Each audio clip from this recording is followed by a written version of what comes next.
Ladies and gentlemen, let me warmly welcome you to today's webinar organized by the Sri Lanka Institute of Directors in partnership with BDO. This is the first time we're organizing a program of this nature for the benefit of our members, and we would like to thank the partners for partnering with us on the and also welcome their clientele participating today. The budget itself contains important and salient features, including clear guidelines, which will be explained and discussed in detail by our panelists. We at SLID stand firmly in the forefront of promoting good governance, not only in Colombo, but also in the outstations we visit on a regular basis. We are committed towards enabling all company directors achieve a high degree of excellence in their role and responsibilities through our best-in-class board leadership training as they steer their companies through and beyond the present crisis.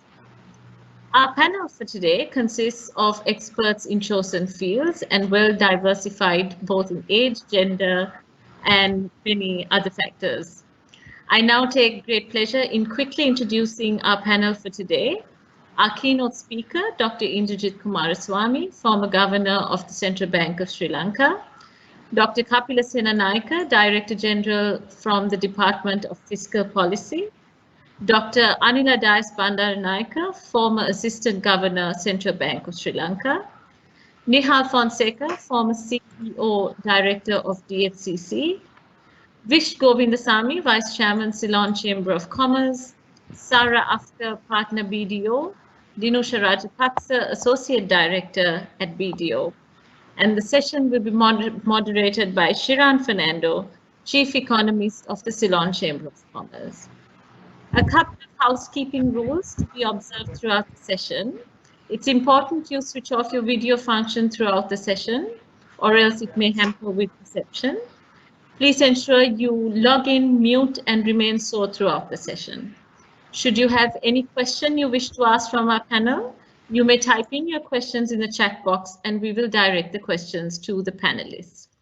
With that, I'll now hand over to Dr. Kumaraswamy for his keynote, and Shiran will take over thereafter. Thank you.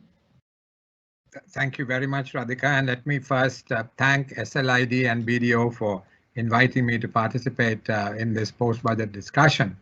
Having said that, I must say at the very outset that I don't intend to focus on the budget as such. I've been out of the country for about 11 months and I'm no longer up to speed. In addition, it's less than a year since I left the central bank, and it's not appropriate for me to be commenting on government fiscal policy. So what I'm going to do is really talk about the global landscape, and hopefully that will provide some insights into the framework within which Sri Lanka will have to implement the proposals that are set out in the budget speech. So we're living through the worst global pandemic since the Spanish flu in 1915 and the worst economic crisis since the Great Depression of the 1930s. The good thing is we have learned more about the infection. We know better as to how to live with it. However, it requires a high degree of discipline, social solidarity, and a degree of coercion to be able to follow the protocols that are necessary to contain the virus. Now, going forward over the next 6-9 months, until the vaccination provides sufficient herd immunity, really we are going to have to balance protecting lives and with protecting the economy. I mean, this is the challenge that policymakers and government authorities are going to have for the next 6-9 months till herd immunity is developed through vaccination. And that's a tough balance to strike, as many countries are finding. And it seems increasingly they're going to take localized solutions tapered to the specific requirements, not just of countries, but of particular areas within countries. So that seems to be the way forward. And you have to kind of balance the economy with the crucial priority of protecting people's health. Now, on the vaccination front, clearly in recent days, there have been some very, very promising news. We've had 2 vaccines from the US. that is Moderna and Pfizer, which have announced 95% effectiveness, and they are going to apply for FDA approval for emergency usage in the next few days. And AstraZeneca, the Oxford AstraZeneca is not far behind, and Johnson & Johnson are also, I think, quite close to finishing their phase 3 trials. In addition, there are 4 Chinese vaccines, which are also in phase 3 trials. And there have been news reports that the foreign minister of Abu Dhabi and the ruler of Dubai have actually taken one of the Chinese vaccines. And the Indonesians have announced that they're going to roll out a Chinese vaccine in December. So by December, we're likely to see the vaccination process start, with the frontline workers and the most vulnerable being at the front of the queue, and it'll get gradually rolled out. Now, it's important to make a distinction between vaccines and vaccination. So the scientists have done wonderfully well in developing vaccines. And normally the cycle is about 10-15 years, and the fastest I was told was 5 years, and this has been done in 9-10 months. So this is a remarkable achievement on the part of the scientists around the world. But that's only part of the story. Now there are tremendous logistical and financial challenges when it comes to vaccinating billions of people. And the priority should be to make sure that the poorest and most vulnerable people around the world are able to get vaccination as expeditiously as possible. So the financing challenge, the logistical challenge has to be resolved, particularly for the most vulnerable. That's on the health crisis. On the economic crisis, this crisis has been somewhat different, significantly different really, from earlier crises, in that concurrently we have had both demand and supply side shocks. And that has really amplified the effects of this crisis. MSMEs and the self-employed have been the most affected. And for the first time in 3 decades, there will be an increase in global poverty and hunger. And the increase in inequality that we have been seeing for some time now is likely to be, or is already being exacerbated. And another notable feature of this crisis is the impact on the services sector. The impact on the services sector has been disproportionately higher than it has been in earlier crises. Now, a few numbers to give you some flavor of the extent of the slowdown in the global economy. The IMF projects that the global economy will contract by 4.4% this year.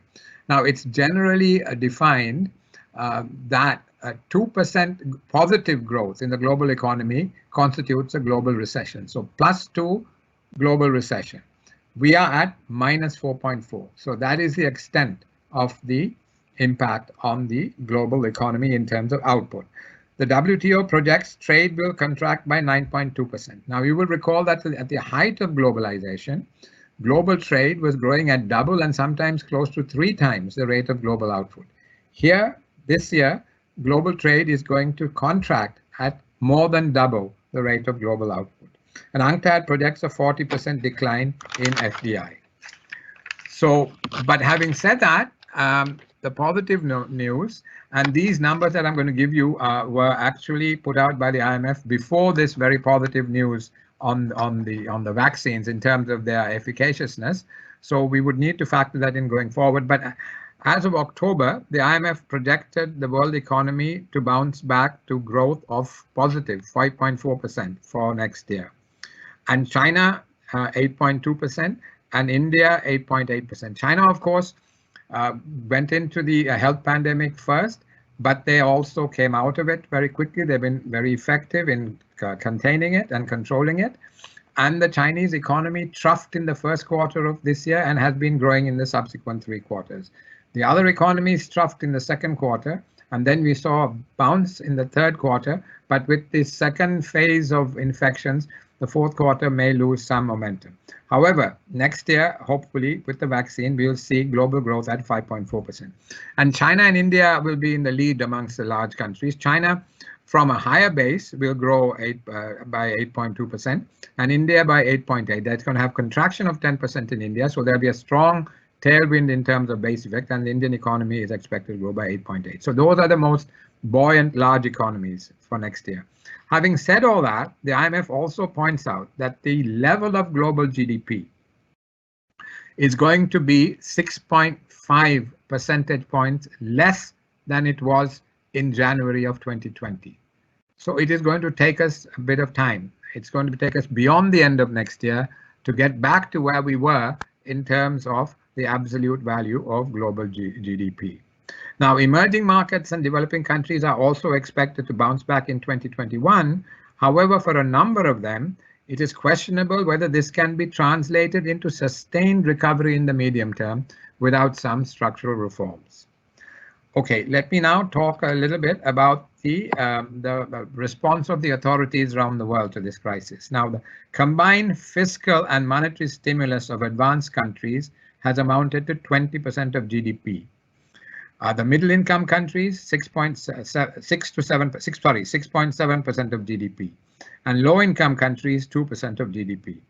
And this fiscal support has taken the form of direct budgetary support, loans, equity injections, guarantees, and other quasi-fiscal instruments. And one should also take account of the fact that there are two large fiscal stimulus packages in the pipeline.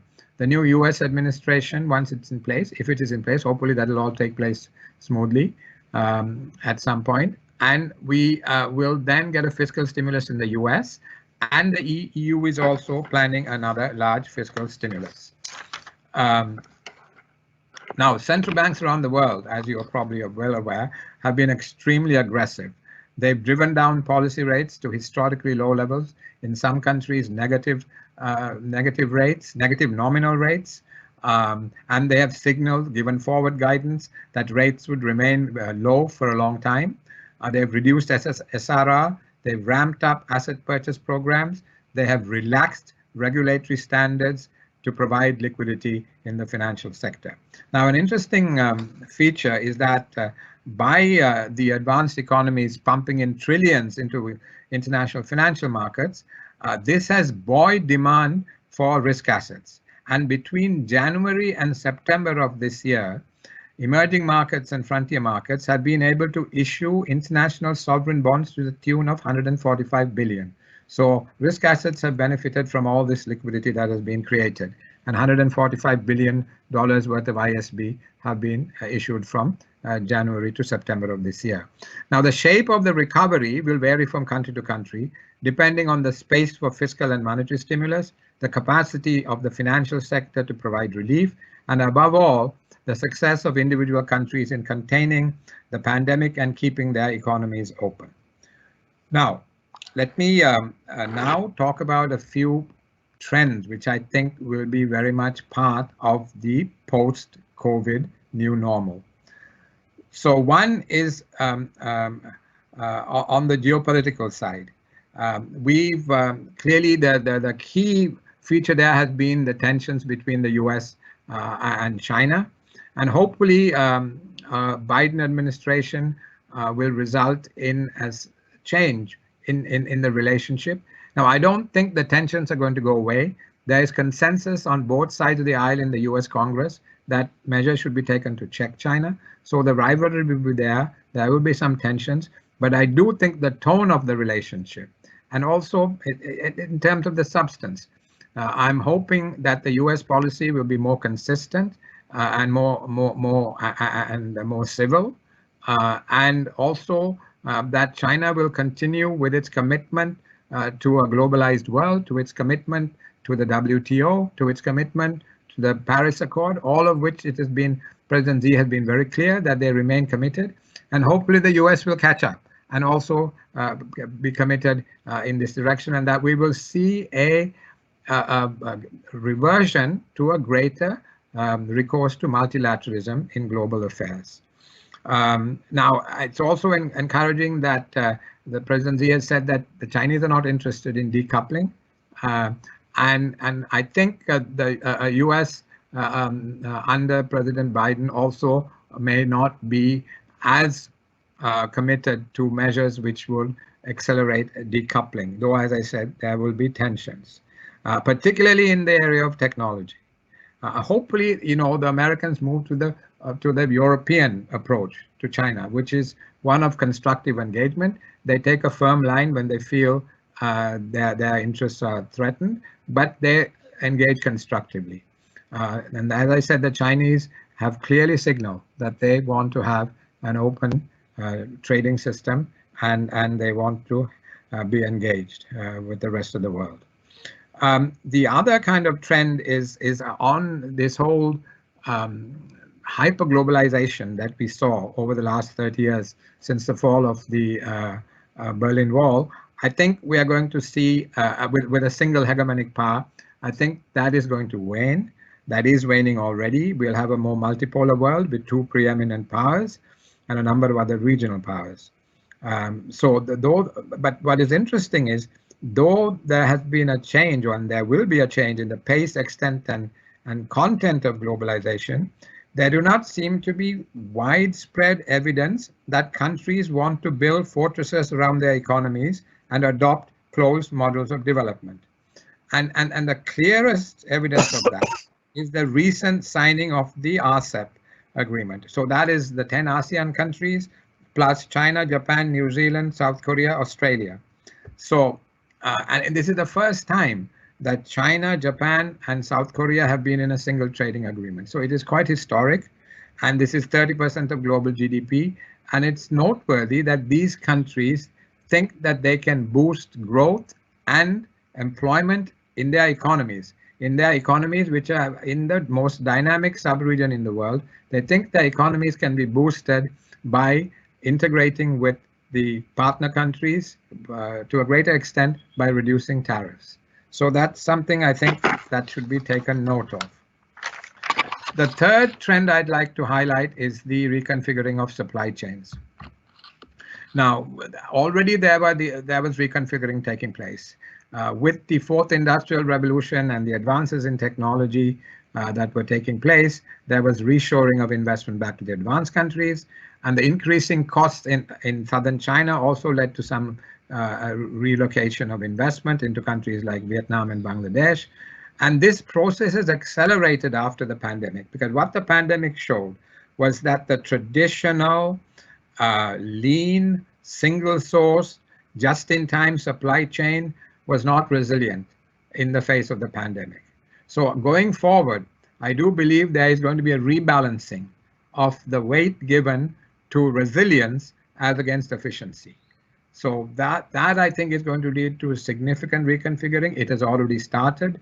Japan is providing subsidies to its companies to reconfigure their supply chains. And already we are seeing Indonesia, India, Vietnam, these countries beginning to attract these reconfigured supply chains, and even our apparel manufacturers have been able to do so, and possibly even our rubber product manufacturers. So this is something we should have a laser-like focus on. How do we take advantage of these reconfigured supply chains, particularly given our extremely attractive strategic location? The fourth trend is the pandemic exposed serious vulnerabilities for some countries in relation to their food and medicinal security, pharmaceutical security.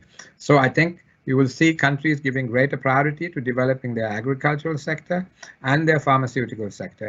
And certainly it's noteworthy that Sri Lanka is already moving in that direction. Fifth is, on we've already seen an exponential acceleration in technological advance, and this is only going to get even faster.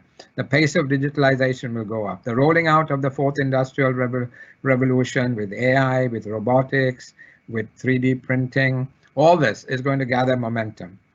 And the capacity for wealth creation is going to be tremendously increased. But, and this is a big but, the pandemic has already destroyed jobs, particularly low-skilled jobs. Going forward, the real challenge is going to be employment. The fourth industrial revolution will deliver wealth. It will deliver output. How do we employ people productively? How do we maintain human dignity by giving people things to do? And I think it's only a matter of time before the universal basic income comes right to the top of the agenda. But human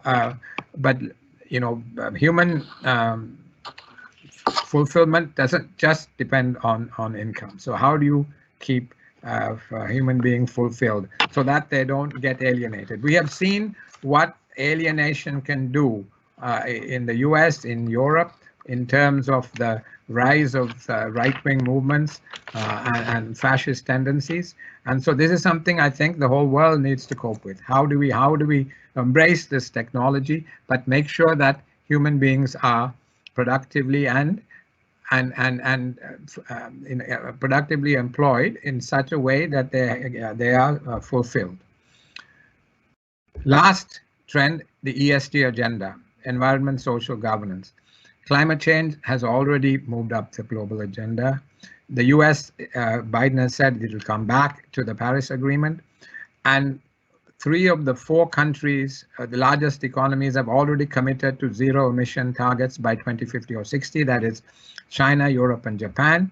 And Biden said that the US will also commit itself to zero emissions by 2050. Now, why is this important for Sri Lanka? You know, our emissions are negligible in the global scheme of things. But I think what's going to happen, if you remember what happened with child labor, in the same way, I think green credentials of a country are going to be important for investors and creditors when they make decisions. So if a country is seen to be focused on moving forward the green agenda, I think that will provide certain advantages in the future. And so therefore, we should be on the right side of the argument going forward. And the budget has some important measures to push this along in the right direction. Let me now move to what I am calling risks facing emerging markets and developing countries. Carmen Reinhardt, the Harvard professor who is currently the chief economist at the World Bank, in her Mundell-Fleming lecture delivered at the IMF Research Conference last week, identified 3 such risks. They are 1, sovereign debt, 2, inflation, and 3, financial system stability. Let me very quickly run through them. In her view, what the sovereign debt, what the pandemic has done is that it has had an adverse impact on both the numerator and the denominator of the key metric that is used for debt sustainability, that is debt to GDP. So the debt stock has increased because all countries have had to borrow more than they anticipated to deal with the effects of the crisis. And on the numerator has increased, and the denominator, that is GDP, has decreased because of the effects of the crisis. So I think the IMF said overall, on average, the debt to GDP ratio has declined by 17% across all countries. So countries which went into the pandemic with challenging debt dynamics are going to have even more challenging debt dynamics going forward. And Zambia became the 6th country to either default or reprofile its debt during the course of 2020. And here, the message that Carmen Reinhardt gave was that it's important, if it is more than a cash flow problem and it's more of a debt sustainability problem, it is better to move early and have a debt reprofiling, that is an extension of maturities and some relief on the coupon, rather than waiting and having a hard default, which is much more disruptive. Second risk is inflation. Now, clearly, the massive effort made by the authorities in terms of expansionary fiscal and monetary policies was wholly appropriate. Now, the challenge for central banks going forward is when to take the punch bowl away. If you take it away too early, you can abort the recovery. If you take it away too late, you can have get into an inflationary spiral, and the excess aggregate demand can also leak into imports if there aren't import controls, or if import controls are being relaxed. So this is the timing that the central bankers need to get right. It is not easy, particularly because of the lags involved in monetary policy transmission, but they need to adopt a very much a strictly data-driven approach to see at what point their models are saying that inflation is going to accelerate. Now, there is in my view, no harm in taking on a bit higher inflation to make sure that the growth impetus is recovered in the economy, but there comes a point where you get into an inflationary spiral. And that is the point that the central bank needs to identify, and it needs to identify that several months before the economy actually gets there. So that is the challenge for central bankers, to take the punch bowl away as the party gets going, as they say. And it has to be a data-driven exercise. Then finally, the financial system, all around the world, we're beginning to see increases in NPLs as businesses collapse and jobs are lost. And the true picture won't emerge till the moratoria end. But it's important that the regulators, the boards, and senior key management personnel in financial institutions, that they are prudent and proactive to ensure that the capital depletion that is inevitably going to take place is provided for in such a way so that their institutions remain viable. Finally, I'm going to just share with you 2 bits of information. The G20 is meeting up to now over the weekend. Up to now, global cooperation has been very weak, partly because there has been no global leadership. There's been a vacuum. But there are 2 things. I mean, there was the DSSI, which was for debt relief for low-income countries on their bilateral debt, nothing really beyond that. But now there are 2 very encouraging items on the agenda of the G20 this weekend. One is an SDR allocation. If you recall, after the global financial crisis, there was an SDR allocation by the IMF. This is unconditional liquidity. And I think Sri Lanka got something like 200 million SDR. That's what, 230, 240 million US dollars. That's from memory. I hope that's right. So an unconditional infusion of liquidity into the global system and with countries like Sri Lanka also benefit is, I think, a very positive thing, and hopefully the G20 will agree. And I understand now the prospects are better with the change in the US administration. The second thing is something that the managing director of the IMF has been fighting for very hard, and that is to develop a common framework for sovereign debt resolution, which goes beyond immediate cash flow requirements to address the longer-term debt sustainability issues. And this framework will incorporate both bilateral official creditors and, importantly, commercial creditors, including bondholders. So the idea is that the common framework is to cover both official creditors, bilateral creditors, and commercial creditors, including bondholders. But you need to have an IMF program to qualify for it. So these are some of the things that I wanted to share with you. The budget speech has set out a framework for the medium term. And these are some of the issues out there in the global landscape, which one would need to take into account in implementing the plans that the government has set out for the economy in its budget speech, which sets out a medium-term framework in terms of where they want to go. Thank you. Thank you, Dr. Kumaraswamy, as always, being outlining the situation going on in the global economy and really, I think, setting context for the budget discussion today, because the national budget isn't presented in isolation. There's so many variables going on, even beyond Sri Lanka shores. And I think that's an important context to really highlight as we get into discussing further on the national budget for 2021. Thank you so much, Dr. Kumaraswamy.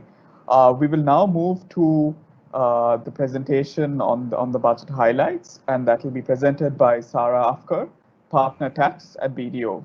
Sarah, the virtual floor is yours. Thank you, Sharan, and a very good afternoon to everyone. It's been an amazing week full of questions and insights, and fortunately, since we are on a Good Friday evening, I had the pleasure to talk through the budget highlights for 2021. This budget is the 75th budget of independent Sri Lanka, and there was plenty of gifts as well as a little bit of pinches from the budget. I'm going to center my presentation around these areas, and by and large, there have been a couple of changes on the taxation, but the best thing about the budget is that it reaffirms the changes that was pronounced by the cabinet early this year. So without further ado, on income taxation, touching on corporate first, there were a couple of income tax exemptions that were proposed, either retrospectively from the 1st of April 2018 or from the 1st of January 2020. And the good news is that all of these has been repronounced rather, in the budget. And fortunately, at least now we have certainty on the enforcement of these regulations. On interest paid to non-residents and certain returns on the Sri Lanka development bonds, the proposal is actually retrospective, so there has to be some clarity on how someone who's already paid that tax would get a refund. The exemptions surrounding IT and enabling services, foreign sourced income, foreign service income remitted to Sri Lanka, and the foreign currency interest income is effective from the 1st of January 2020. Now, on IT and enabling services, the enabling services are yet to be prescribed by the minister. There were a couple of dividend exemptions that was effective from the beginning of this year. And on that, the dividends paid to non-residents, as well as the dividend paid by companies that are under the commercial hub regulations, are enforced from the 1st of January 2020. So a quick snapshot of the tax rates. We have 4 band taxes now. On certain select sectors, it's 14%, which is basically exports, tourism, medical, education, construction, and agro-processing. Manufacture has dropped from 28 to 18. The standard rate has actually come down from 28 to 24, and the liquor, tobacco, betting and gaming industry remains at 40%. Now, on personal income taxation, there were various withholding taxes that were charged on local payments, and by and large, all of it has been removed on the 1st of January 2020, including the PAYE, other than on non-resident and non-citizens. To facilitate PAYE, APIT, and to facilitate WHT, the advanced income tax mechanism was brought about as a voluntary means to facilitate people who find it easier to have their taxes deducted at source, and that is from the 1st of April 2020. The relief on all residents and citizens of Sri Lanka was increased to 3 million from 500,000, and an additional relief on certain expenditure like payment on housing loans, education, healthcare, etc. was also granted at up to 1.2 million of the actual expenditure from the 1st of January 2020. There was a revision on the terminal benefit calculation, as well as the personal tax rates, which was a mammoth increase, where the slabs are now 3 million each, and the maximum one can be taxed in is at 18%.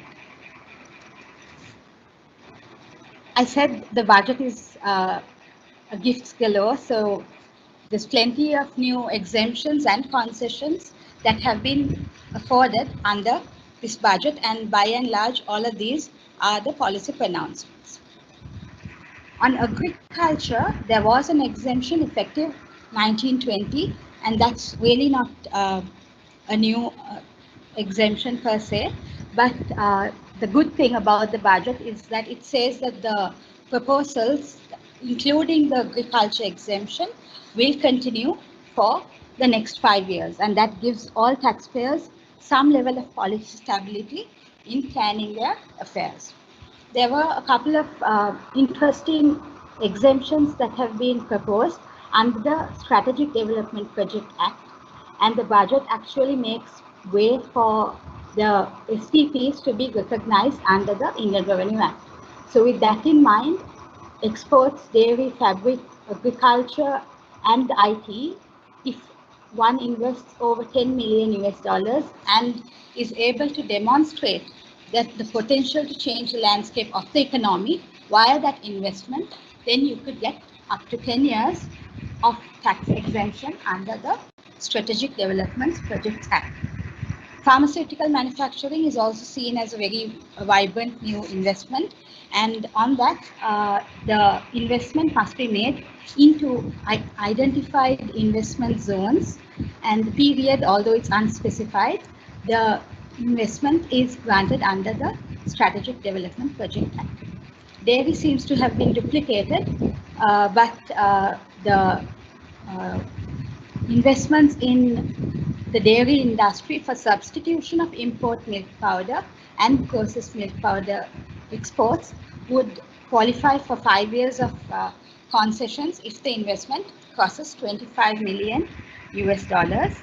And there is also an accelerated deduction of capital allowances that will be granted for someone who invests on latest technology and local liquid milk. So by and large, the budget does steer towards domestic production and import replacement. Renewable energy seen to be one of the key sustainable drivers. Without any specific criteria, there has been a 7-year tax exemption that has been proposed. On vocational training institutes, if they double the student intake, then there would be a 5-year tax holiday.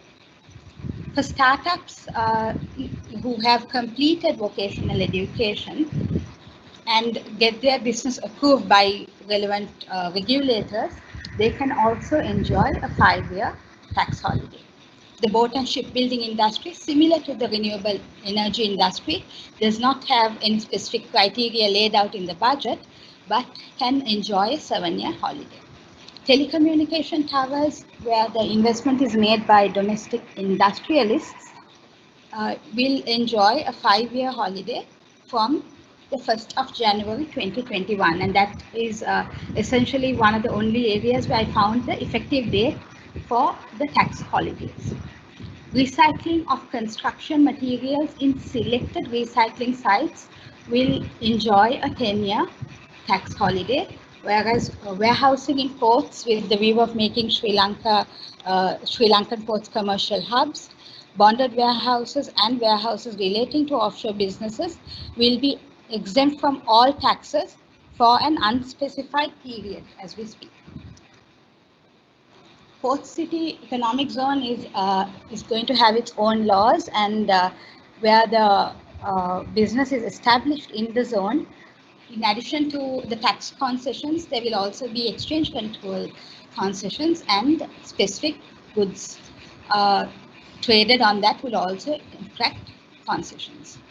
There was also catch-all for rubber, coconut, building material and office equipment investments, where the proposed investment incentives are currently unclear, but it was mentioned as a policy proposal on the budget. To incentivize listing, the budget actually proposes a 50% rate reduction in the first year and 14% for the next 3 years if the listing is completed by the 31st of December 2021. And REITs, which is the new kid on the block and which has been on the cards for so long, is also going to be very heavily promoted and on capital markets. If you invest in a REIT, which is regulated, of course, by the SEC, you would be able to enjoy capital gains exemption, dividend exemption on your return from the REIT, as well as a reduced stamp duty to 0.75%. There were two proposals which I will take together, the MNC and the last one, but I will move on to commercial banks before that. Commercial banks have been granted a tax exemption on their interest income if they purchase a minimum of US dollars 100 million worth of Sri Lanka international sovereign bonds. There was also another proposal on which was incentivizing the Samugri beneficiaries to invest via the SLSA account, the Samugri Life Savings account, in government securities, and that interest income would be tax exempt. There was also an interest exemption for welfare societies and institutions. And of course, coming back to MNCs and foreign companies, from January, there was an open-ended blanket tax exemption on repatriating dividends. However, there have been two proposals in the budget which talks on dividend exemptions. So the policy around it needs to be clarified. If you're an MNC and you've been in import trading, and if you switch towards exports, then depending on the value of the your volume of exports, you'll be able to get a reduction in tax on dividends for the next couple of years. And dividends arising to foreign companies, if it is reinvested on expansion of their business or in the money or stock market, or again in the Sri Lankan international sovereign bonds, then there would be a 3-year exemption. But like I said, given that there was a blanket exemption, the policy around this needs to be clarified. In addition to the exemptions, there were some new income tax deductions that were proposed, and provisions for anticipated losses of loans and doubtful debts of banks and financial institutions was one notable feature. And the fact that it meant anticipated loss, the regulations are supposed to be specified by the Inland Revenue, which I believe would be done in tandem with the Central Bank of Sri Lanka on what constitutes an anticipated loan loss. R&D already enjoys a 100% tax deduction and a further 100 on temporary deductions. So this proposal seems to be doubling on top of that. If a local entrepreneur does invest in specific R&D together with the Institute of Nanotechnology, then there would be a deduction on that. I believe that deduction would be over and above the current deduction. The budget also makes reference to the consolidation of the banking and finance sector, and together with that, to complement the proposal on the consolidation, investments made in acquiring banks and financial companies as part of the exercise will be treated as deductible expenditure for income tax purposes. And the startups who were afforded tax exemptions will also be able to enjoy interest deductions on their tax computation as a specific deduction. On VAT, there was nothing much that was new, but the good thing was the policy of reducing that. There was a lot of speculation as to whether the VAT rates would go up, but on the outset it was made very clear that the proposals will continue for another 5 years, and the VAT rate reduction, which was reduced from 1st of December last year, would stand, of course, except for VAT on financial services, which still remains at 15%. The threshold for VAT registration, which is previously 1 million a month, went up to 25 million a month, effectively putting out a lot of SMEs from the VAT net. Interestingly and fortunately, that proposal will still continue. But if there is someone who wants to get a VAT registration, they have the option of going for an optional registration. To complement the rate reductions as well as the NBT exemptions, there was a rate reduction on garments and fabrics sold by export-oriented industries from rupees 100 rupees to 25. The effective date of this proposal is yet to be clarified. On VAT exemptions, the budget repronounces the exemptions that was previously spelled out, such as the sale of condominiums, IT and enabling services, again, which needs to be defined by regulation, but the exemption is effective from the 1st of January 2020. Services of inbound tours who are registered with the SLTDA from the 1st of April 2020. And of course, as a COVID-19 relief, the importation and supply, or importation and donation of PPE and medical machinery equipment would be exempt from the period 20th May to 31st December 2020. To also promote local production, the VAT Act goes on to say that if there is any community, or rather the budget goes on to say that if there is any commodity that has been exempted from VAT at the point of importation, then the domestic production of that commodity will also be exempt from VAT, which places both on an equal footing. There were plenty of proposals to strengthen administration, and a couple of cabinet proposals that were made mid this year to grant taxpayers ease on the COVID-19 economic recovery.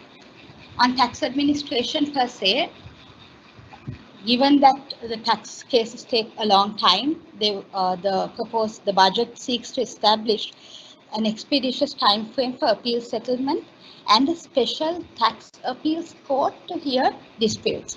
So this would ideally mean that you would know whether your position is right or wrong sooner on than later, and you could have certainty around your treatments. There was also a provision on punitive provisions for private tax consultants and auditors who are assisting taxpayers to falsify their records. Of course, it should be a willful misrepresentation. All tax filings would go online, although this year they have allowed both manual and e-filing. From next year, the e-filing would be mandatory, and the RAMIS would be used, so that's the Revenue Administration Management Information Systems, would be more effectively used to strengthen administration. And the taxpayer identification number should be specified in all tax-related transactions, and there is also a proposal to say that individuals can use the NIC numbers to pay tax, and that was towards easing administration. On the COVID-19 measures, income from the sale of health protective equipment, which is made by the BOI companies locally, would be eligible to the concessionary rate similar to an export. Given that most SMEs are troubled by what has happened due to the pandemic, the budget actually goes on to reiterate the cabinet proposals to say that if there are any income tax arrears payable up to 18-19, then that should be released by the Inland Revenue, and no additional assessments to be issued for genuine cases, of course, who pay tax and submit their return for the year of assessment 19-20. A grace period will be given to settle taxes and arrears in default, given the liquidity condition around businesses. And there was, during the first lockdown, that is from March to June, any tax payments or returns that were due, and those were specified by Inland Revenue from time to time, if those were paid or filed by the 31st of December 2020, then it would be treated as duly filed or paid without any further penalties. Quick proposals on other taxes. The capital gains tax, the basis of pricing on the capital gains tax is to be revised to the sale price or of the realized property or the assessed value of a property, whichever is higher. Now, it is not too clear as to how the assessed value would be ascertained, and if that is going to be a two-way road or if it is going to be simply slapped on the taxpayer. So that's something that needs to be addressed into. A special GST, this is towards a tax simplification.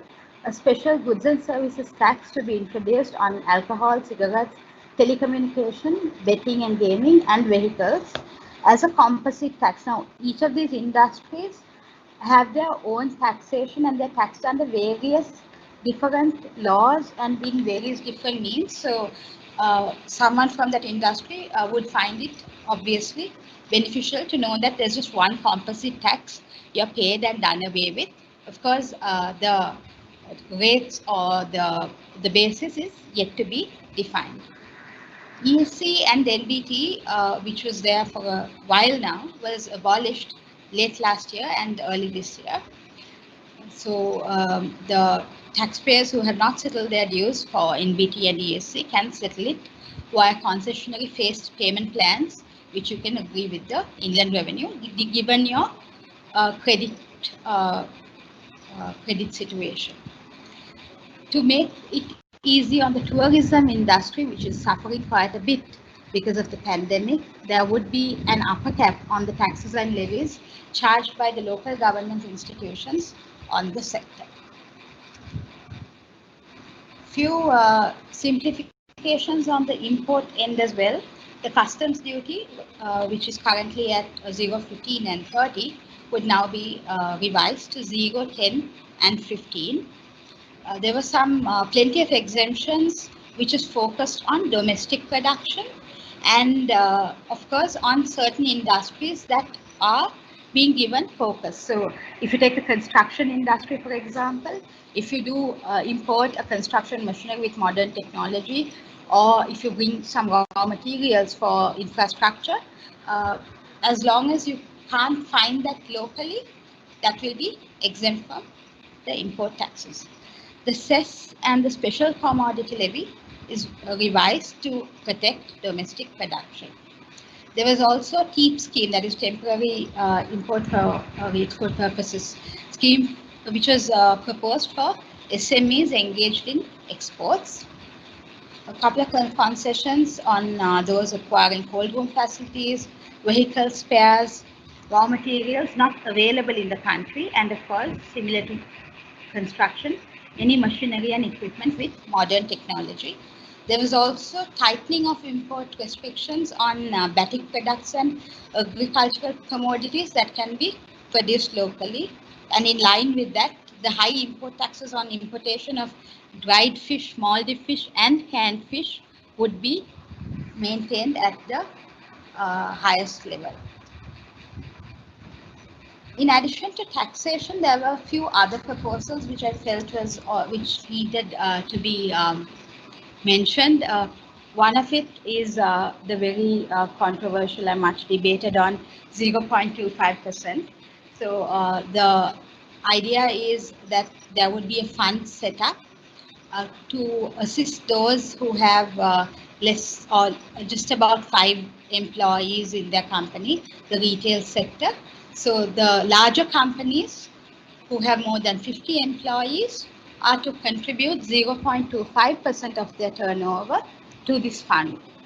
Now, whether this particular payment is a tax or it is a quasi-tax or simple redistribution of income is yet to be clarified in that sense, but it is, of course, 0.25% on your top line. There is also a tax amnesty that has been proposed for those who bring in funds which were previously undisclosed if 1% of tax is paid. And there was a further explanation that this money has to be invested in those identified areas that was mentioned in the budget. On condominiums, there is the Land Alienation Act, which has certain restrictions, but of course subject to meeting various criteria, non-residents will be allowed to purchase super luxury condominiums in Sri Lanka. And there was finally another huge pinch on the export sector, where an insurance scheme has been would be set up through the Sri Lanka Export Insurance Corporation, comprising of contributions of an insurance premium of 1% of export revenue. Now, if an exporter is to cough up the 1% of the export revenue, will they be able to enjoy a tax deduction on that? And how are they going to manage their affairs is something that we could probably debate in the panel discussion. So that's it for me, and thank you for listening in and for your patience. Over to you, Shiva. Thank you, Sarah, for going through, I think, all the proposals within that time limit as well, and we'll definitely get to you in the panel discussion as well. So now this brings us to the panel discussion, where we have an eminent set of panelists, experts in their own right, to sort of delve into the budget and get the business perspective that might be very important to you as you try to understand the impact of the budget. We have in the panel Dr. Kapila Senanayake, who is the DG from Fiscal Policy Department, Dr. Anila Dias Bandanayake, Mr. Nihal Fonseca, Mr. Vish Govindasamy, Dinusha Rajpaksa from BDO, and of course Sarah also joining the panel. So to kick things off, maybe let me just ask each of the panelists, starting with Dr. Kapila, to give their kind of impressions, first thoughts on National Budget 2021 in about 2 to 3 minutes, and then we'll get into a specific round of questions. For all those tuned in, please do keep your questions coming in, and I'll pick it up as we get this conversation going. Dr. Kapila? You unmute yourself, Dr. Kapila.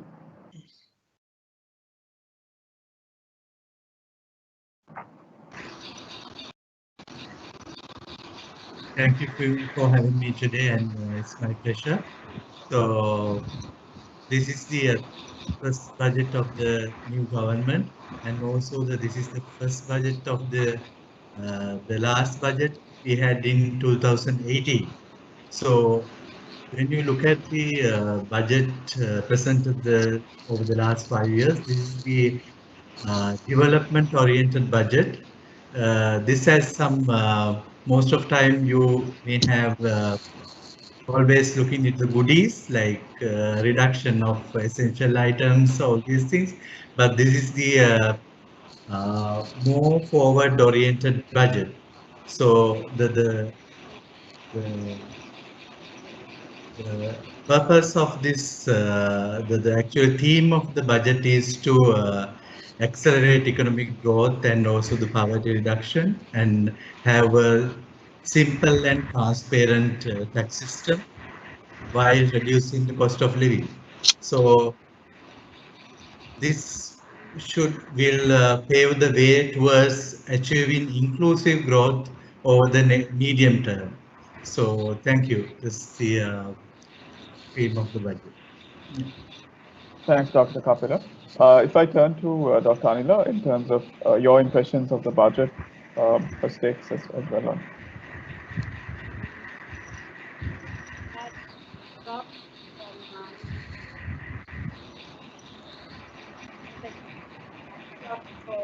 And I think Ansan explained the reality, the frailty in global connectivity, the uncertainty of economic activities as we knew them. And as you can see, I put down, I'm not going to read them all out, what I think Sri Lanka's immediate priorities are, and short term and long term. So in that context, we have a maiden budget of a strong new government with people's blessings, new powers under the 20th Amendment, a two-third majority, and many years before the next election. Time for bold steps to really make a difference. The budget speech hit good buttons. Support of the rural, poor, agriculture, and the small entrepreneur, looking after the environment, incentives for incentive and big business, incentives for import substitution and export expansion, promotion of technology and vocational training, all that was there. But in Sri Lanka's current situation, which is woefully exacerbated by the COVID-19 globally, the government cannot be all things to all people. It has to make tough choices. And whatever the budget speech said, we see the real focus in the appropriation numbers, which are very different from the budget speech. If you look at the appropriation bill, the health budget is half the defense budget, and environment gets 3%, 3 rupees to every 100 of the defense budget. Defense, provincial councils and highways takes up to 40% of expenditure. And I must remind everybody, we are not fighting a war. There are no provincial councils at the moment, and highways may take a long while to have tourists on them.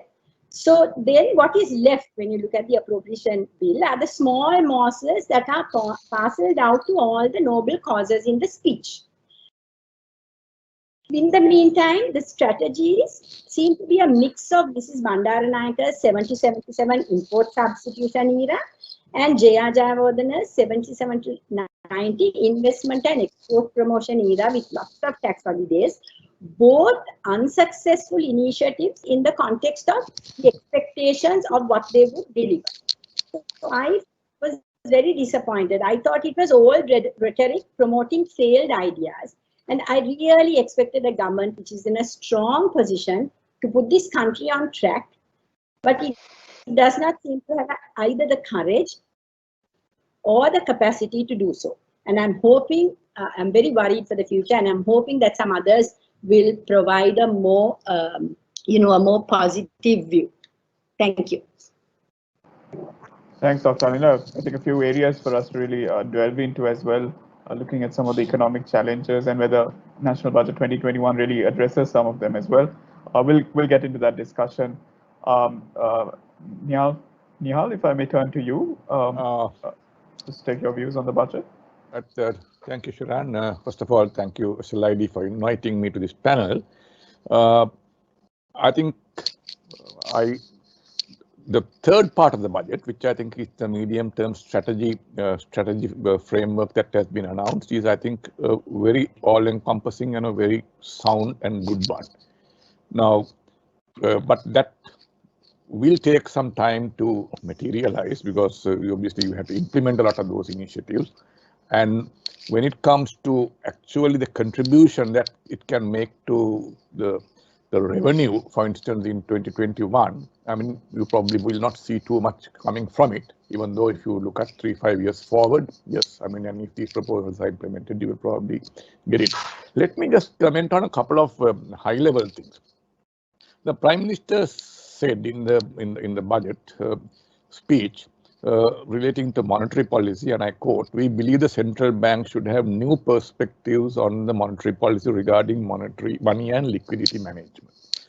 Now, in recent times, we have had these thoughts being expressed in some quarters that the traditional monetary policy focusing on and fiscal policy focusing on budget deficits and for instance, the inflation are not necessarily the best for a country in Sri Lanka's place, which is, these are the proponents of what they call modern monetary policy. But having made this statement, I mean, it is of course somewhat reassuring to note that the Prime Minister has later on, I mean, put on his medium-term targets, the reduction of the budget deficit, the improvement of the debt to GDP ratio. So there is, from what I can see, there is no policy-level abandonment of the policies that the central bank has been following in the past. There may be some tweaking. So all those high-level criteria are being retained as policy objectives. And now the second part is of course the revenue and expenditure, and I think Anila referred to this the appropriation bill.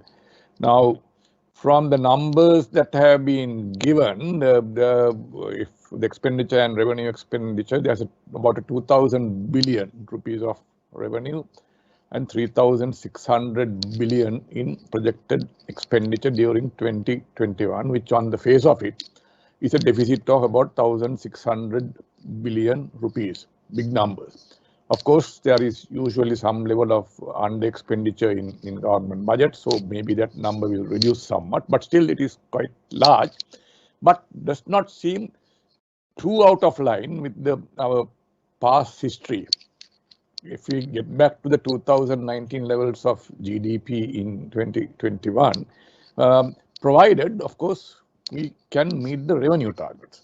Now, there, I think, is one of the problems that I think we can face, because the businesses are having difficult times generating profits, and the new revenue measures that have been projected are not necessarily that revenue positive when you take into account the various concessions that are being given to revive the economy and push the country forward.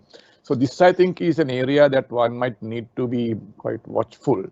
That too, if we are going to meet the medium-term debt equity and inflation targets, I think something that will need to be watched when the economy starts picking up. Right at the moment, I mean, it's okay, because as Dr. Kumarasamy said, both the supply side and demand side are fairly depressed at the moment.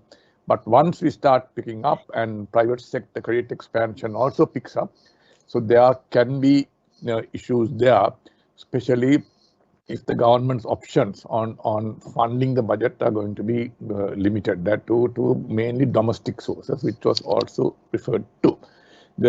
On the specific proposals, I don't intend to, commit too much unless there are questions. I will try to give my views, and because I think this was quite lucidly explained.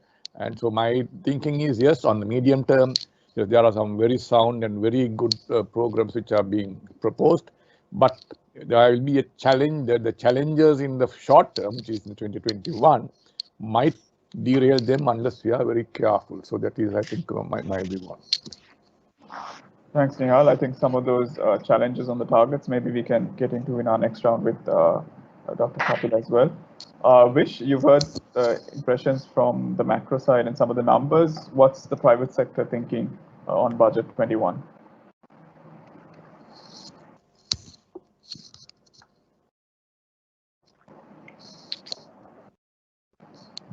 Vish, are you there?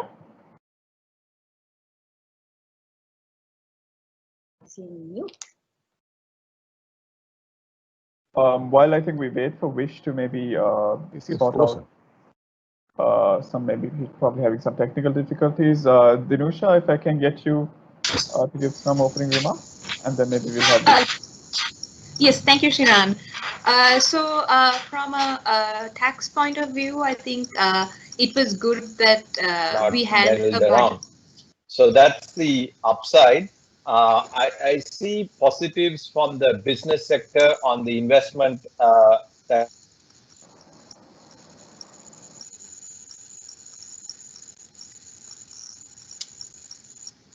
Vish, if you can hear me, I think we lost you in your starting point.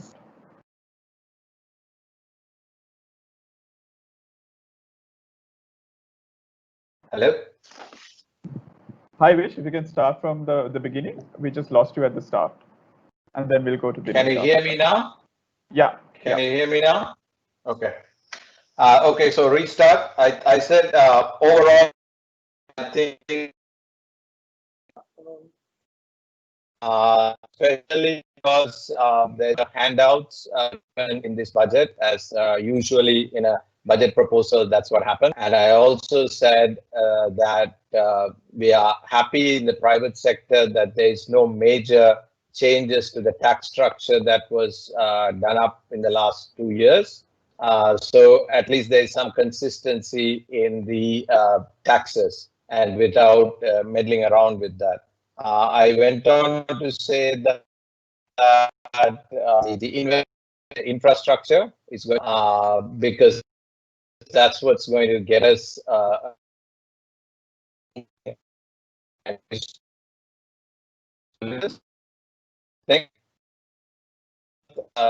is great on educational and vocational training. And of course, larger incentives and more emphasis on higher agricultural output and distribution. That being said, how that is going to be done is a big question mark for me, especially to do with, how do you increase agricultural output if we can't get state-of-the-art technology into agriculture, getting seed material into agriculture. It's still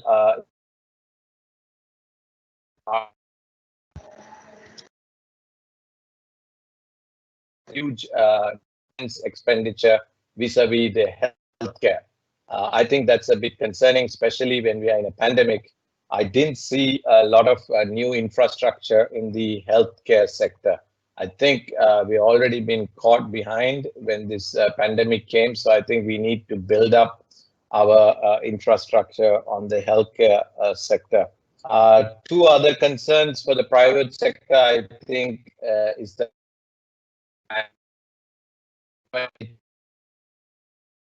it's going to play. We have, of course, wanted a contractual obligation than a legislated obligation when it comes to the retirement age. And last but not least, going away from the collective agreement from a union-based wage agreement. This has just been done for the plantation, but then it just opens up a huge thing for all the collective bargaining between the unions. So that is of a major concern. Thanks, Vish. I think some of the concerns you maybe raised up, we can really take up for discussion. Especially there was some questions coming in on the retirement age policy as well, which we could take up as well. Dinusha? Yeah, so like I was saying, it was actually, first off, it was good to have a budget because like it was mentioned earlier, last one we had was 2018. And for tax practitioners as well as for taxpayers, it's not a good thing that we have the Cabinet of Ministers just pronouncing changes for the to the tax laws, or just having vote on accounts to decide what the money we pay in taxes, how it's to be spent. So at the larger picture is it was good to have a budget, and it's good to follow due process in bringing tax laws into place, and then it gives the taxpayers a certain amount of time to actually look at what has been proposed, and then also it allows the taxpayers to do a certain level of planning, because just making an announcement and saying, okay, from tomorrow the tax rates are different, the taxes are going to be implemented differently is not good policy, and it's not good for the taxpayers, nor is it good for the country. So first off, having the budget was a great thing, and then also the fact that the government continues to simplify, or continues to their efforts in simplifying the tax system is also a good thing, because we had a whole host of taxes that were industry specific, that was applicable on as indirect taxes. So trying to simplify the tax system is actually a good thing for the economy. And then doing away with NBT, ESC was a step in the right direction. And then even VAT, bringing the rates down, was, I believe, to stimulate spending among the people. However, unfortunately, the government didn't obviously foresee COVID-19 happening in 2020.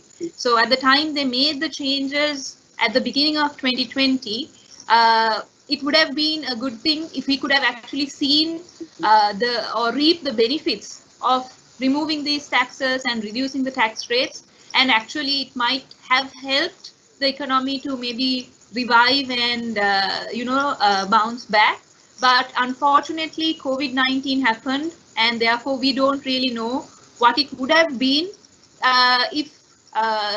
what it would have been if not for COVID-19 and all these proposals and changes in the law, tax laws, the impact of it. So now we are struggling with the collection of revenue for the government, and also struggling with health issues because of COVID. So in the midst of all this, the proposals itself, I believe, are good. The fact that they're maintaining consistency in their policies is a good thing for businesses, especially because it allows businesses to plan in the long term and then make their budgets in line with these proposals. And also as individual taxpayers, it was a good thing that they increased the tax-free allowances so that the small income earners are not falling within the tax net.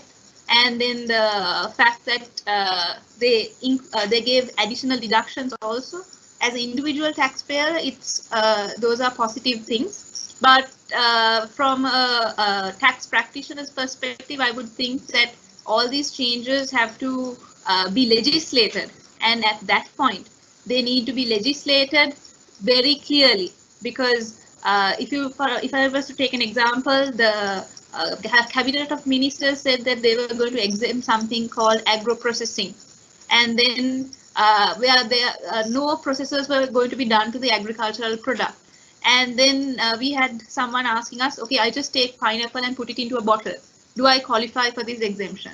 So likewise, the law is effective if all that the definitions and everything is stated precisely. Because if you have ambiguity when you are drafting the laws, that leaves room for people to manipulate the system, and maybe not the government will not get the intended revenue that they are expecting. So at the budget proposals itself is good, but then how they legislate it and bring it into the law is also very important, because the definitions have to be very specific. And like Sarah said, even IT enabling services, I mean, that can include so many different things. So it's very important that all these things are specified correctly without leaving any room for ambiguity. So on a broader picture, those are my comments on the budget. Thanks, Dinusha. If I can get Dr. Kapila online, I think a panelist, Ms. Nia Fonseca, and also point came up from Dr. Ahila as well in terms of the revenue expectation, the expenditure expectation, and the proposed deficit. How will this? We've seen a 27% kind of an increase in revenue overall forecasted. We don't really see any new proposals as such. Is it going to really come from better economic activity, better tax administration? How will we get to that 27%? Because time and time again, we've seen a high number put in for tax revenue in consecutive budgets, but not really seen that level of growth really materialize. Maybe in certain years we've got close, but certain years it's really fallen short. What's the expectation this time to really reach that 27% growth?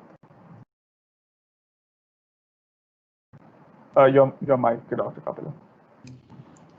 Okay. Yeah, I'll start with 2020.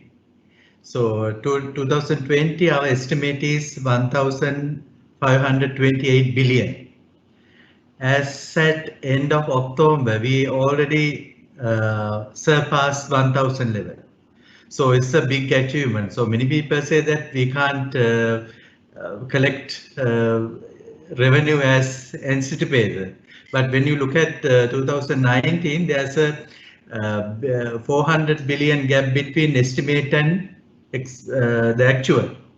So 2021, this is a new year coming with all these internal and as well as external pressures, and also the challenges and also the health risks.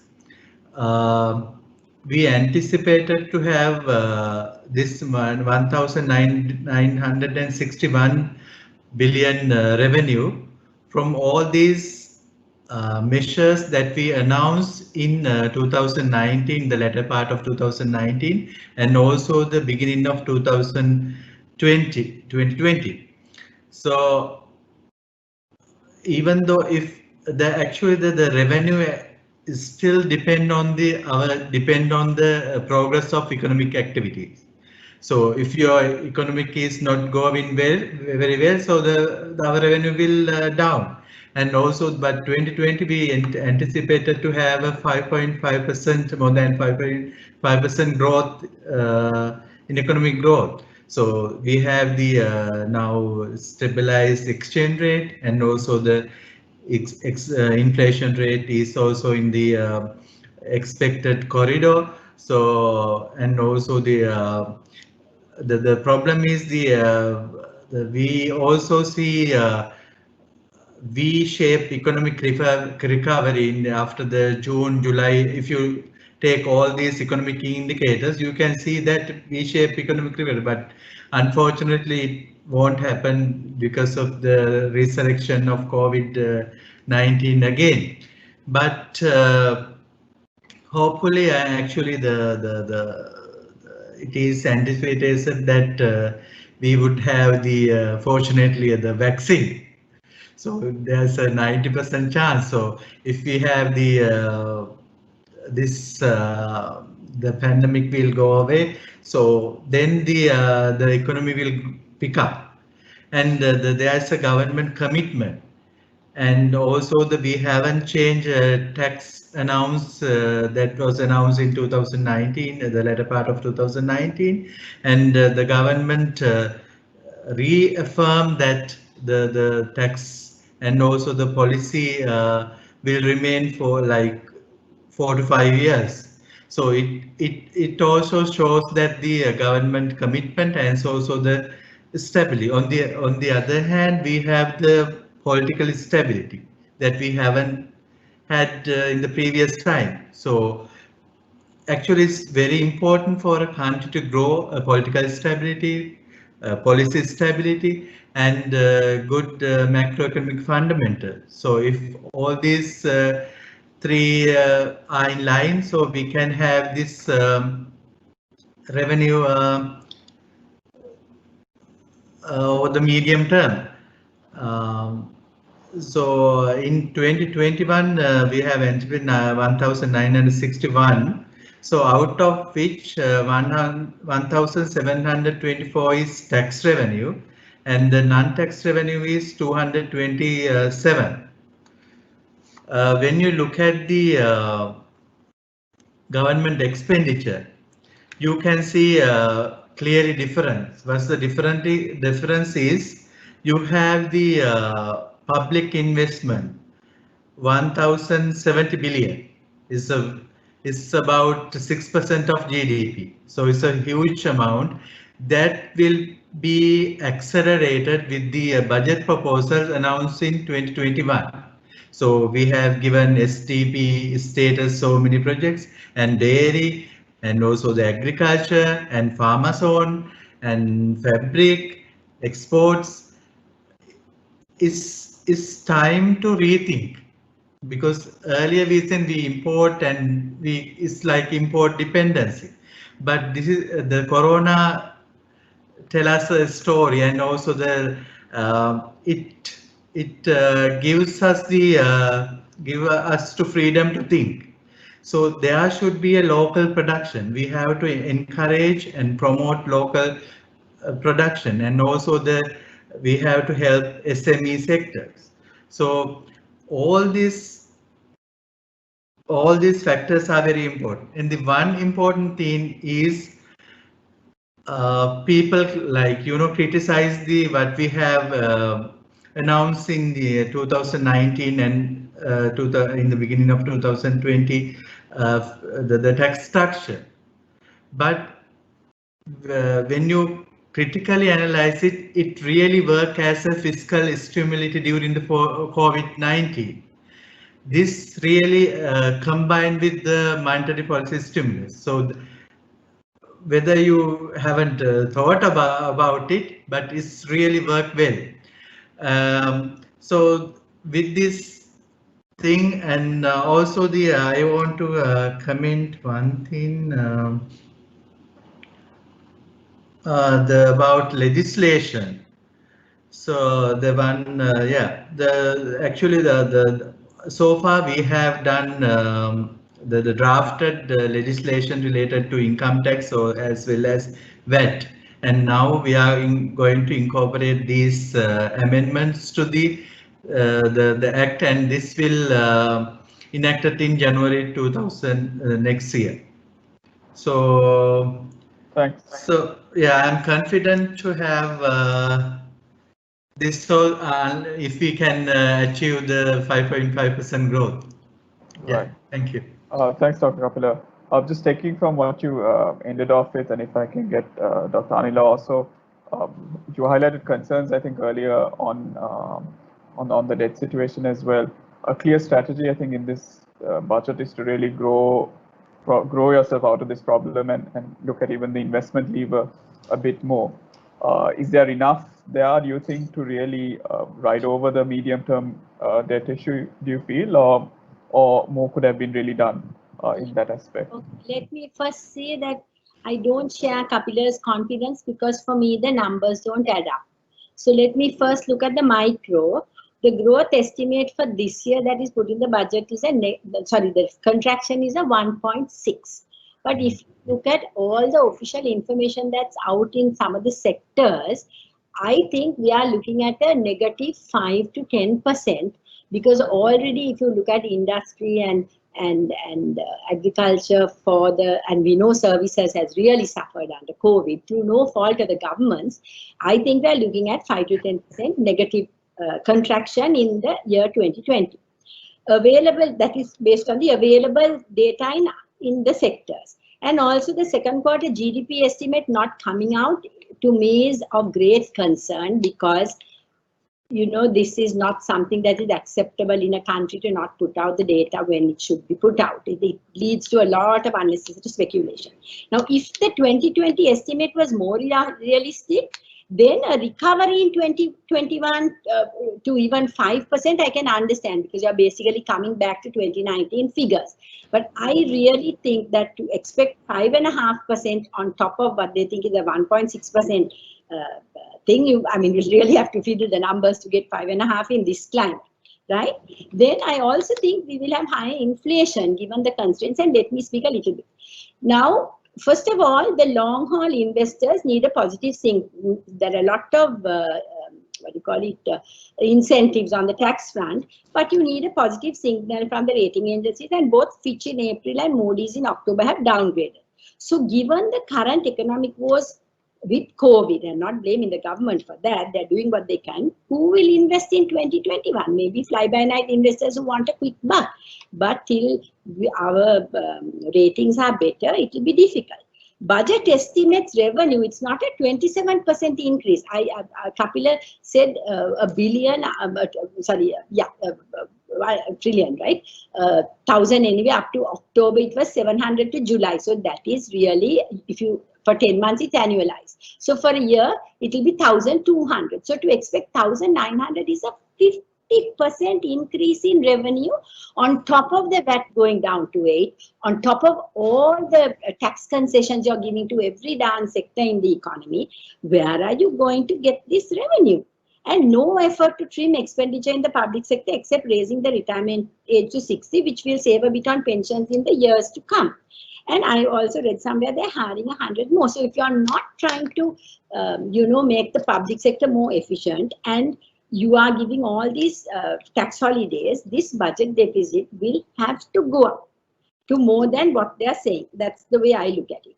Also, now I think Dr. Kumarasamy mentioned that, we have to think about the debt situation, trying to get some kind of a debt, debt moratorium or something like that. But yesterday I was on another panel and the state minister said no IMF bailout, that they are going in for bilateral loans and domestic borrowing. And I think Nihal also mentioned this. That means captive sources like the State Bank and the EPF, ETF to take the government bonds.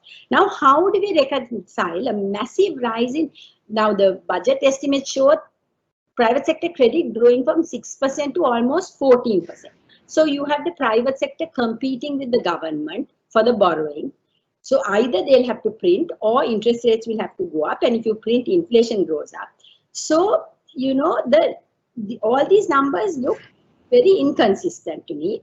And I think maybe Dr. Kumarasamy and Nihal will also have to say something about how the deficit financing will take place and the debt challenges. And one other thing, I'm hoping the government will take this on board. We may never know the real numbers. Already second quarter GDP numbers not released. I looked at the Treasury website. The last data they have put out is for July 2019 on revenue and expenditure. So what they fear to show us may remain hidden forever, and they may show what they want. And that will really, people will lose confidence if they don't play honest and put out the numbers and say things like they really are, because that's the only way this country can move forward. So my short answer is I'm very concerned that these numbers don't add up. Thank you. Thanks, Dr. Anila. Maybe we'll get back to Dr. Kapila replying after a few more questions come in. If I move to Nihal, I think we've seen a budget direction in terms of banking and fiscal and financial sector consolidation probably after maybe 2014. Any thinking on that front, and is that roadmap one that is desired to go with, or just your thoughts on it? Chiran, yes, I think by and large, I think a sector consolidation is a desirable thing. Okay, especially starting with the finance companies. We have just far too many non-bank financial institutions in various shapes, forms, and sizes, and which I think, while it is true that as a sector it does play an important role, But honestly, I think in recent times it has caused more trouble than than good. As you can see, there's a lot of stress in that sector. There has been a lot of mismanagement, outright fraud. So I think you need to bring a good governance structure and a large institutions with proper management and proper governance. I think so. That is, I think, a very good initiative. And I think even banks, there is room, and I mean, some of the banks are, in my view, too small to be play a great role in the national economy. They may have a sort of a niche role. So in that case, maybe the answer is to have differently tiered banks who can do different types of things. But here at the moment, once you get a banking license, you can do everything. I mean, there is no differentiation as such. So maybe you can go to that kind of a model. So yes, I think consolidation is good, and I would go further.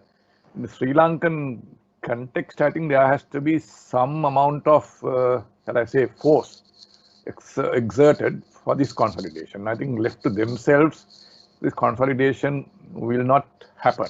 While generally speaking, it may be not a good thing to. I mean, we all say we must leave it to the market and it will happen. But I mean, markets are not always perfect. When there are individuals or sort of groups of people who have a different agenda. So I think some amount of arm twisting might actually have to happen, which can happen through actually much stronger regulatory requirements. I mean, you don't need to force them in. I mean, you can do it through implementation of stronger regulatory requirements will be a way to force them, in my view. Thanks, Nihal, on that. So fiscal, consolidation positive on the cards, as you outlined. Vish, if I was to bring you in, two areas of concern from the private sector, though a lot of it was positive in terms of the policy direction and whatnot, is on the, I think the 0.25% tax that has been brought for a COVID insurance scheme, how that will really come into play.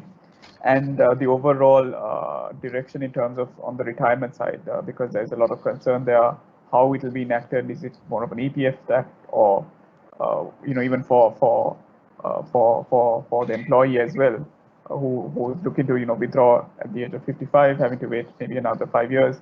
There's also issues from a company perspective.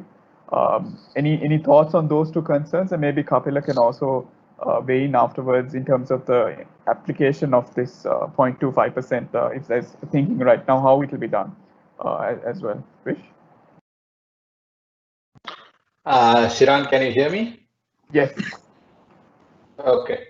So on the 0.25, the concerns will be, okay, I mean, the way we look at it is there's some kind of funding required to get these companies who require bailouts.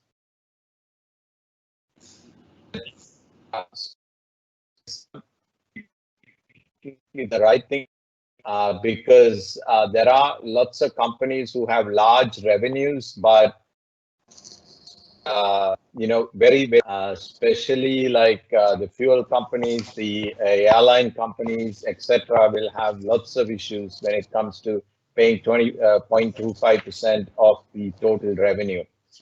In my opinion, if it was to help workers and an insurance, maybe it should have been done on the total.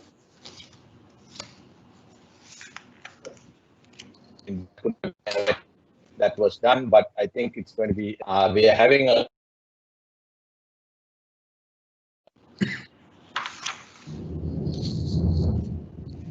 on the from the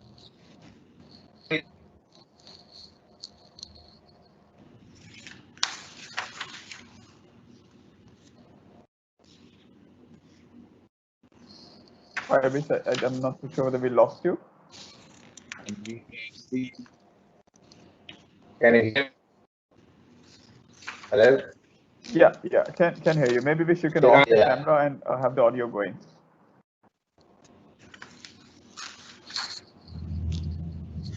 So I think on the retirement age, the issues is going to be for the companies that have a large workforce. That is going to be of a huge challenge, and you would have seen that in today's paper. The FTC companies have objected to this because they have a very large workforce, and this means a larger gratuity payment outflow, etc. So a lot of these are going to be challenges.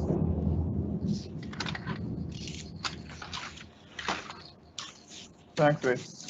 The weather is not being kind to us at the moment, but I think we'll pull through. Dr. Kapila, any if you can come in terms of the application of the 0.25%, is there a thinking on it? I know past forums we've had this question coming up, and still no real clarity as to how this will be really applying. And on the in terms of the retirement age as well, I know it's not in your domain because it's more on the labor side, but any thinking on that because it does have a EPF perspective and then a business perspective as well from there. Yeah, the proposal has a big impact of various sectors.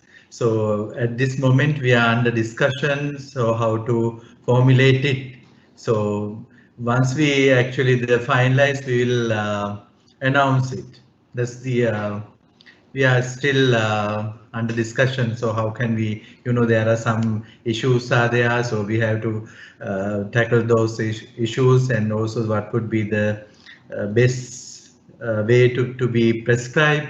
So that's under discussion. So that at this moment, and if I have a chance, so I would like to I'd like to comment on Dr. Anila's.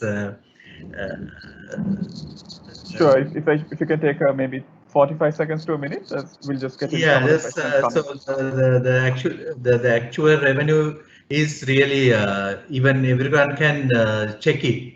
It's accounted format. So we have received that. So no one can say it's wrong. It's actual revenue, and it's already recorded in the state accounts department. So everyone can check if they want. But I didn't mention about the GDP growth in 2020, but I mentioned the GDP growth in 2021. So if there is a down, there should be a pickup normally. So that's because of the low base as well. Thank you. Dr. Tyler, you want to have a quick response? I think the data for 2020 is out till about August in the fiscal management report that was published as well with the with the budget as well. Your mic is off. 2 points. It's gone off again. The data for 7 months on the revenue is there 700 or something, and he said for October 1,000. That is correct. So for the year, if you annualize, and you can't expect it to be more, it will be 1,200. The budget revenue for 2021 is 1,970, which is a 50% increase. So everything I'm saying is based on Kapila's treasury figures. 1, 2. There is an estimate that this year the growth will be 2020 negative 1.6. So what I'm saying is, if it's 1.6 negative this year, it can never be 5.5 growth next year, because you do not have a very low base. And from where is the growth going to come? The services sector is in a mess. 60% of this economy is in the hands of small people. Yeah, none of them can get to work. The big companies are having a trouble. So I don't want to go into detail. I can't see 5.5% coming. Sorry. Okay. Thanks. Right. Thanks. I think it's a great debate on the numbers, but we have a few questions coming in on the chat box as well. If I can get Dinusha and Sarah a few questions in terms of Sri Lanka export insurance scheme. Is it a compulsory insurance for exports? Maybe if you all could clarify, or even Bish could maybe come in on that. Another question on, are there any tax relief for those involved in retail, trading and retail businesses related to the construction industry? And there was a question on, in terms of the tax exemption for IT-related enabled services. This is applicable for companies solely in the business of IT, or even those companies who have an IT arm providing these qualifying services. Hi, yes. So just to touch on the construction question, there is no definition. Sorry. So there is no definition for construction spelled out yet. So once the law comes, we will know for sure. But in the past, construction has been defined as building of roads, bridges, and sewerage systems. So buying and selling construction material alone will not constitute construction per se, but it would come under the broad ambit of retail, which would be liable at 24%. There was another question, Shivan. On the insurance scheme, there is little we know at the moment because it's only a policy pronouncement. So I think maybe Dr. Kapila can shed some light on the thought process and how that's going to be implemented in real terms. And the question on IT and enabling services, we'll have to wait for the Gazette to see whether they would actually be giving it for everyone or for people wholly in the IT sector. In the past, it has been 80% predominantly in IT. So those are the comments I have. There was also a question on capital gains, which I wanted to clarify on the basis. So capital gains is basically on investment asset per se. So if it is a business asset, then it would go under business profit and not under capital gain. So then the basis change won't affect it. Right. There was also a question on dividend income received by a resident company from another resident company B who receives the dividends from subsidies overseas, and a local BOI company under the Commercial Hub Act. Want to understand if the company's dividend income is taxable. I'm not too sure whether Dinusha or Sarah had a time to read it. A bit of a technical one, maybe Sarah or Dinusha, one of your clients probably, but maybe you could answer.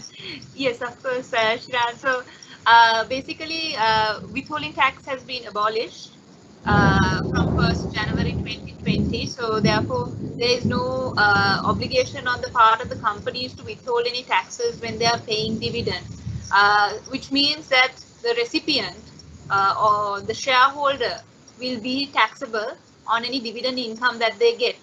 So on getting dividends from dividends that has been distributed, out of dividends that have been received, there is an exemption from income tax, and then that exemption doesn't specify whether the dividend should be received from a resident company or a non-resident company. It just says dividends distributed out of dividend received.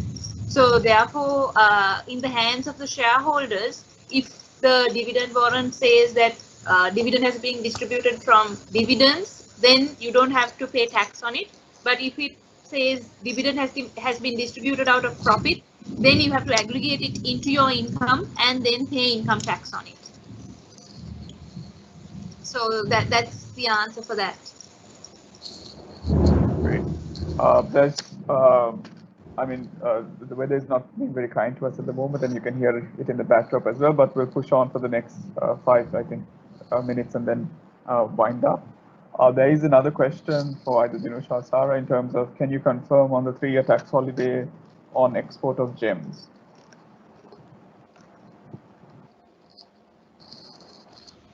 There was a concession that was pronounced, but it was only in the Sinhala version of the budget speech and not in the English version. The policy per se we will need to relook at, but yes, there was a policy in the Sinhala version of the budget speech on granting an export of gems exemption. Right. We do have a comment, I think, on the 0.25% tax for the COVID insurance fund, saying companies with very thin margins, that will be very difficult to put in, or it will be very difficult to take that 0.25% given the current situation. I think that's something Dr. Kapila also alluded to in his remarks, saying these are under discussion to see how the application of it, and I'm sure that will be taken when discussing how the wording of it would be. There is another question in terms of the import duty exemption on some of the construction items, and will this be applicable for regular cement import local producers? Sarah or Dinusha, if you want to take this one. Yes, Shiva. So it would depend on the definition of construction material in the under the HS codes, which is furnished by the customs, which we don't have at the moment, but maybe the relevant person can get in touch with us. We will be able to better advise them once the gazette's out. Great. So I think we've taken all the questions that we have from the chat box that has come in.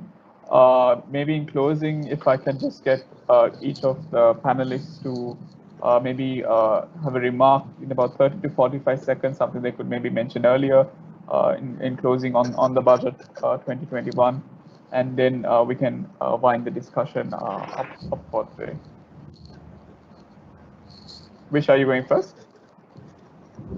Yeah, so what I wanted to say was there's some good stuff in the budget, and maybe there's some things that need larger clarity, like the 0.25%, the retirement age, etc. needs a lot of clarity. And like Dr. Anila said, we really need to know where the income is going to come. I think that is a major concern for everybody. I think so. Those things will help. I know we didn't touch upon the debt too much. So that's also something that's hanging around in everybody's head, and our ratings, the country ratings, etc. So those are the concerns from me.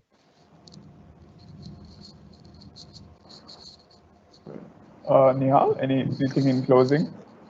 No, I think it's like just to reiterate that I also think the medium-term plans are quite comprehensive and I think commendable in my view. And but the achievement of that, especially the resources that can be allocated to its progress in 2021, I think will be quite challenging also. So while we will the longer term, it holds out good prospects. I think the shorter term we will have to probably get through some degree of pain, and I honestly think that there will have to be more pain than has been envisaged in the budget during 2021 at least. Yeah. Great. In this gloomy weather, I think that's not a gloomy way to end, but I think something very realistic to really point out at this point. Dr. Anila, if I could turn to you for your final remarks. First, to say thanks to SLID for giving me. Second, and team well, because I think they have a tough task ahead of them. And third, that I really hope this government will play straight with the information, not sit around and try to find the which are the emperor's new clothes, because the people, the businesses, and you know, thinking people really need to know where we stand. And I think it's a tough time, not anything to do with the government. And I think we need to accept that people need to know what the true situation is in order to take the necessary decisions on how to move forward. And I agree with Nihal, in the long term, good, but I think we really need to accept that there need to be tough measures. Thank you to make it so. Thank you, SLID. Thank you, Dr. Anila. Dinusha and Sarah, any closing remarks from your side? And I'll give the last right to Dr. Kapila. Let Dinusha go. Yeah, so the policies and whatever that has been pronounced will only be as good as how well it is implemented. So my closing remark would be that the drafting of the laws, implementation of it, there were proposals to use the RAMIs more effectively. So all those are good policies, but they'll be only as good as how it is being implemented. So my closing remark would be that the implementation of it should also be effective in order for us to bear fruit as a country from all the policy changes that have been proposed. So that's it from me.